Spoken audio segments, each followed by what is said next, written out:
Hello everyone. आज हम लोग पढ़ेंगे हो विद्रोह। हो विद्रोह जो 1820 से 1821 ईस्वी तक हुआ। हो लोगों का निवास स्थान, हो देशम, हो जाति का देश या कोल्हान, कोल स्थान के नाम से जाना जाता था। हो देशम कोल्हान पर मुगलों या मराठों का कभी अधिकार नहीं रहा था।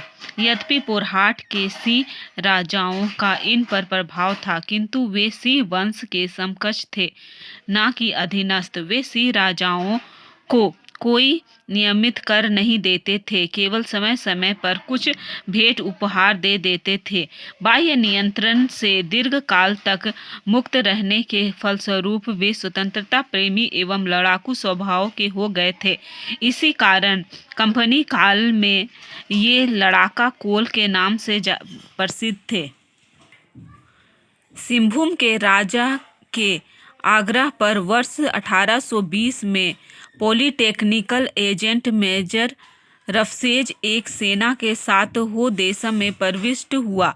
चाईबासा के निकट रोरो नदी के तट पर हो लोगों से हुई लड़ाई में अंग्रेज विजय हुए। इस दमन के बावजूद हो देशम के केवल उत्तरी भाग के हो पोरहाट के राजा को कर देने के लिए सहमत हुए। दक्षिणी कोल्हान के हो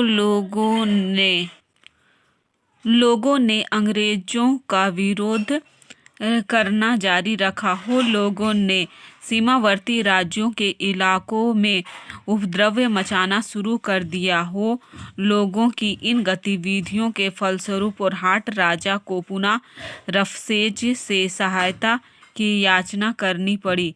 परिणाम स्वरूप 1821 ईस्वी में कर्नल रिचर्ड के नेतृत्व में एक बड़ी सेना हो लोगों के विरुद्ध भेजी गई। हो लोगों ने रिचर्ड का एक महीने तक सामना किया, किंतु अंततः विरोध को निरर्थक जानकर कंपनी से संधि करना बेहतर समझा। संधि की प्रमुख शर्तें थी: पहला, हो लोगों ने कंपनी की अधीनस्था को स्वीकार किया। दूसरा, हो लोगों ने अपने राजाओं और जमींदारों को 8 आना 50 पैसा प्रति हल सालाना कर देना स्वीकार किया। इस संधि के बावजूद कोल्हान में गड़बड़ी समाप्त नहीं हुई। 1831 से 1832 ईस्वी में हो लोगों ने कोल विद्रोह में सक्रिय भाग लिया। तो ये था हो विद्रोह। अब अगला हम लोग पढ़ेंगे कोल विद्रोह। तो तब तक के लिए थैंक यू, बाय बाय।